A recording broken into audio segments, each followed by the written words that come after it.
कहानीपुर नाम का गांव था। उस गांव में रहता था एक सीधा साधा रामू नाम का गरीब किसान। वह बहुत ही गरीब थे। उन बेचारों को कभी कभी एक समय का खाना भी नहीं खाने को मिलता था, जबकि वह दिन भर मेहनत से काम करता था। रामू के घर उसकी पत्नी ही उसके साथ रहती थी। एक बार क्या हुआ कि हमारा रामू खेत में खेती कर रहा था। तभी अचानक उसका जो कुदाल था वह एक जोर से किसी धातु से टकराया और तेज आवाज आई।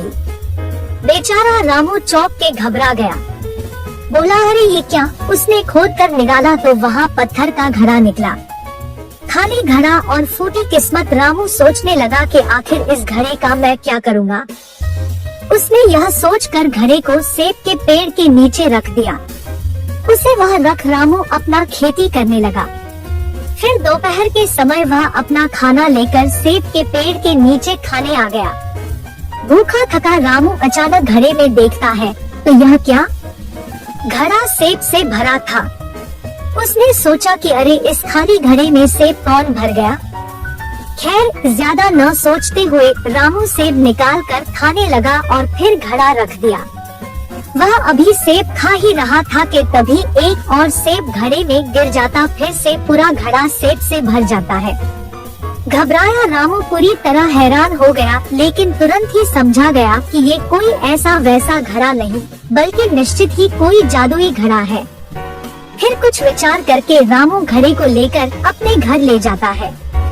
पत्नी पूछती है तो घर आकर रामू उसे जादुई घड़े के बारे में बताता है। पत्नी रामू पर बिल्कुल भी विश्वास नहीं करती और यह साबित करनी है। यह सुन रामू एक चावल का टुकड़ा लेकर जादुई घड़े में डाल देता है और देखते ही देखते घड़ा चावल से भर गया था। पत्नी आश्चर्य से रामू को देखने लगी और खुश होकर रात का खाना खाया और सो गए। अगली सुबह रामू उस घड़े में कुछ सब्जियां डालता और सब्जियां निकालकर बाजार में बेचने का सोचता है।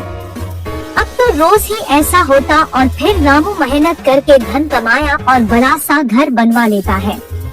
गांव के सभी लोग चर्चा करने लगे कि कैसे रामू इतना अमीर हो गया, क्या उसके हाथ कुछ लग गया है। गांव में खूब माहिर दो चोर थे और एक दिन इन चोरों को पता चला तो दोनों चोर दिन के समय रामू के घर जाकर छुप के देखने लगे। उन्होंने देखा कि रामू घड़े में एक सब्जी डालता तो जादुई घड़ा बहुत सी सब्जी से पूरा भर जाता। दोनों चोर बहुत खुश होते हुए चोरी करने का योजना बनाते हैं। चोर योजना के अनुसार आधी रात के समय रामू के घर घुस गए और वहां रखा जादुई घड़ा चोरी करके अपने घर आ गए।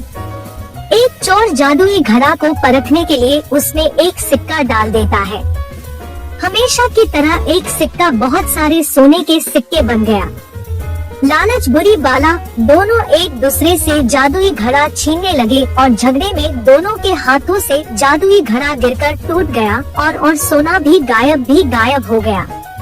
तो बच्चों, इस प्रकार जादुई घड़ा न पहला चोर का हुआ और न ही दूसरे चोर का। दोनों हाथ धो बैठे। शिक्षा: चोरी करना पाप है और चोरी की वस्तुएं ज्यादा समय तक नहीं टिकती।